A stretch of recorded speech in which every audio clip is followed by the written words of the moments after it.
biohacking, performance, mastery, mindset, holistic health. This is a show about getting better every single day. I'm on a mission, guys, to help over 1 million people get healthy and lose weight. Why? Because when you lose weight and get healthy, you have higher self-esteem. You have more self-confidence. And that person goes out and crushes their goal and starts living the highest version of themselves, and then they have way more impact on the world. Let's go. Happy Labor Day. Happy Monday, guys. Let's get it going for this week. And even though it's going to be a short week, let's make it an amazing, great week. I wanted to talk to you. I've been reading this book on self-control and some of the science behind self-control and what it means. I'll actually show you. If you're watching on video, I'll actually show you the book. It's called The Science of Self-Control. And there's like 53 tips to stick to productivity. And it just reminded me of some of the things that I do in my own life and some of the things I teach my clients and some of the studies that are backing up what it means to have self-control, what it means. And so when we think of self-control, then that leads into discipline, right? Well, how are we becoming more disciplined? And what does the science really say about it, right? I think a lot of people think they tell me this all the time, I just don't have the willpower. I just don't have the self-control. I don't have the discipline, Joel, that you have. And I'm no more different or no more fallible than any of you guys. It's really just the habits that I put in place over and over and again. And that's really what brings upon discipline and self-control. I think most people think that there's this idea of, willpower being a muscle, and that if they just train it more and more, then they're going to get more willpower. But they find that doesn't happen. And I think that's the negative feedback loop that happens for most people, that they see it doesn't happen, then they get frustrated, they give up, and they just start to associate themselves as, I'm the kind of person that doesn't have discipline. I'm the kind of person that doesn't have self-control or the willpower to not eat certain foods or not stay on a diet or be consistent. We all have these ideas. And so really, when you're looking at self-control, it's really a shift in attentional focus, right, towards more immediate rewards. And a lot of the science just shows that we are prone to doing that. Like, we are prone to look for opportunities, especially if in our ancestral times, the Paleolithic times, like, hey, if we all of a sudden see a better opportunity to eat or get food, we're going to do that. We're going to shift our attentional focus. And it's the same thing here. Now we just have an abundance of resources, an abundance of things in front of us to choose from. So it's like, hey, how are you going to cheat and you're going to eat this sweet food, or are you not? Like, of course you're going to go for that food that's sweet, because it's there and it's an immediate gratification. And it would make sense from a survival purpose to do those things in the past. Whereas now, again, we have that abundance. So we need to establish that self-control. They did a 6-week study in the UK. And they did this with 174 students. They wanted to see if by improving their cognitive tasks, like if they did some behavioral training, could they improve their self-control? And what they found, and some of these tasks were like, training with your non-dominant hand. Some of the cognitive and mental tasks were things like, you had to, they call it the stoop test. And what they do is they have you say as fast as you can, look at the color, tell me the color, of whatever it is. And it would say blue, right? It would be written blue, but the color would be red. And they'd say, tell me what color that is. And you'd have to quickly say, red. But in your head, you're looking at it spelled blue, even though the font is red. So they would do stuff like that. And what they found was, guess what? There's really no evidence that training for any improvements in self-control made really a difference. Now let's tie in self-control and dieting. They looked at a more recent meta-analysis conducted showing they wanted to see, actually what happened was the study concluded that any small benefits from self-control for like dieting or really what people got was just better habit formation, better food association over time. And that was what they really got. It wasn't that they got better in self-control, but that they learned better habits, and that this led to increased self-confidence. This led to increased self-esteem. Those kind of properties were transcended into something else, but it wasn't really anything they found in self-control. And what they really see is that it's just these, when you start to train, if you're training for like a cognitive task, all you're really doing is there has to be highly specific and to a learned task if you want to improve it. So, for example, when you're looking at people and you're saying, hey, I want to get better at math. Well, that's highly specific. And guess what? You're going to get better at math, but that doesn't make you better at reading facial expressions. So it's kind of the same thing with self-control. Like, we can improve your memory, we can improve cognitive tasks, but it doesn't really do anything to improve downstream self-control.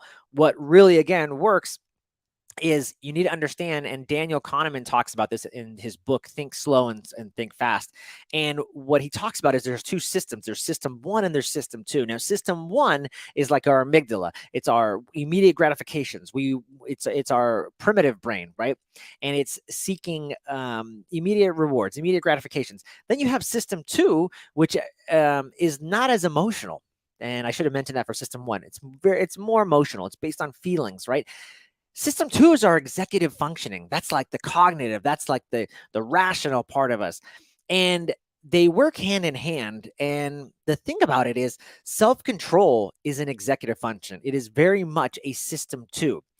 The problem is most of us make our decision makings based on system one thinking. It's all based on feelings and thoughts. And even though the research finds that we can improve our executive functioning with training, like I mentioned, with these specific tasks, the improvements, they're highly specific to be trained in that area and they don't transfer to other tasks. So rather, the improvement that you're getting, again, it's an indirect benefit. You're getting things, you start to learn things like, yeah, hard work pays off. You learn, man, it's great to have more self-confidence. I feel good about myself that I lost all this weight. And that might increase your motivation to do something and be dedicated. But self-control really, it's a problem of our psyche, and it's not one of inexperience. So the cool thing is they found unlimited self-control is readily achievable right now. Right at this very moment, you just have to learn how to unleash it. So how do we get more self-control? Well, what they found was self-control failure, right? After mentally demanding tasks. This occurred mostly for people that believe that willpower was limited. They actually believed it. The thought was in their brain, like, yeah, I'm going to have less willpower over time. That just makes sense. And so the participant, this is like that whole nocebo placebo effect, right? Participants in the studies, they found that did not share this pessimistic view of our inner limitations, and they had the best diminished self-control over time with all their follow-up tasks. People who simply believed that they had unlimited willpower showed no signs of willpower failure. So think about that the next time when you are mentally exhausted from work or whatever. Usually it's not a question of self-control. It's really a question of boredom. Our brain gets bored. And so we immediately start to shift tasks because we start to look for, like, again, what's more immediate? What's more immediately gratifying? This is boring. I'm bored. I lost willpower. And so we immediately start to look for something else. The studies show also is that 90-minute breaks are key. So look for those 90-minute breaks. Some people also talk about the Pareto principle, where you're taking like 20-minute breaks and then you're coming back on task. So 90 minutes or 20 minutes, try it, see what happens. But 90 minutes is definitely a sweet spot. You want to definitely take those breaks. So because you're naturally going to get bored around that time for sure. So when you start to get exhausted for whatever reason, just remember that these are feelings, and the feelings, they come and go. And so your feelings are whatever. You get to decide whatever you want to do with it. That's the exciting part about it all. It might suck because you're like, well, yeah, this is good to know, but I am you're not giving me anything in terms of self-control, just telling me to believe. Well, yeah, believe it. But the biology of belief, like Dr. Bruce Lipton talks in his book, is so much more powerful. There is this innate intelligence, and that you are communicating with the 80 trillion cells in your body moment by moment, just by your thoughts, your feelings, and what energy you're directing. So start to change your self-control by just unleashing it through a couple of things. One, understand the systems that are in place, right? Understand what you're going against. You can't work it out like a muscle and expect to get better. What you will get is that feeling of just overall self-confidence and hard work. It works. It pays off. You will start to get that, but you're not going to get like this abundance of willpower the next day, like you see when we're building muscle.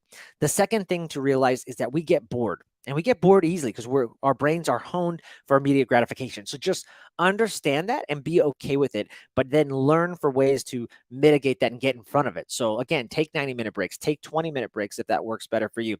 Understand, oh, this is just a boredom problem. And I think a lot of people realize that when they get into snacking a lot. I see that with a lot of clients. I'm like, why are you snacking? Are you just snacking because you're really legitimately hungry? Like your body needs fuel? or are you just bored? And a lot of times habits, even for myself in the past, I noticed that habits were just really just a form of, oh, well, every 10 o'clock I have coffee and a protein bar. Do I really need coffee and a protein bar at this time? No, I don't. This is a habit that I just built up. So that's the second thing. Just understand again the boredom factor. And then 3 is use that placebo, use that nocebo effect. Go into the effect of like, I have unlimited willpower. Like, yeah, my willpower is I can sustain this. I can do whatever. I can do whatever I want. I I have the willpower to sustain and do whatever. And that when you start to realize it's just a thought or a feeling, and these things are transitory and they come and they go, it'll be so much easier for you guys to progress.